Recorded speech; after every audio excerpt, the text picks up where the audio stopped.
Morgen, liebe Kinder. Willkommen zum 6. und letzten Teil dieser Serie Wir bauen uns ein Lied. Heute beschäftigen wir uns mit der Mischung des aufgenommenen Titels Wie setten die Seils. Abgesehen davon habe ich entschieden, dass ich den fertigen Song dann als eigenständigen Film ausspielen werde, damit ihr mein Gequatsche vorweg nicht habt. Also ich werde ihn jetzt nicht an den 6. Teil anhängen, sondern ich werde dann daraus einen eigenständigen Film machen, so dass ihr den Song komplett in Ruhe von Anfang bis zum Ende hören könnt.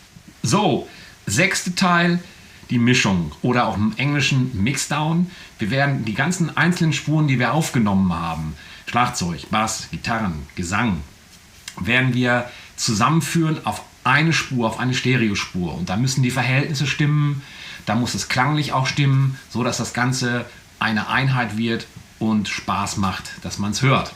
Es gibt verschiedene Möglichkeiten, wie man den Ton beeinflussen kann.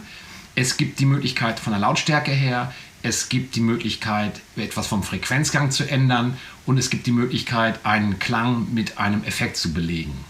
Dann gibt es für die Lautstärke entweder mit einem Fader, also mit einem Schieberegler, die Lautstärke zu verändern. Das ist die eine Möglichkeit.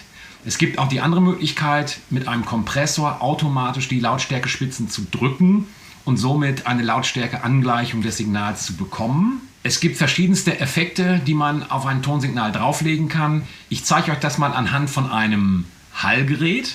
Das sind die Chöre am Ende des Stücks. Einmal ohne Hall und einmal mit Hall. Hier ohne Hall. Wow!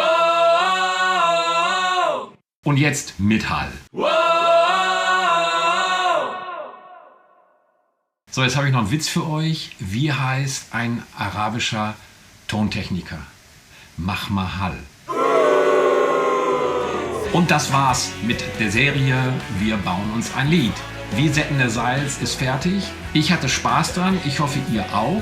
Gleich im Anschluss stelle ich den Film mit dem kompletten Song bei Facebook, YouTube und Instagram rein.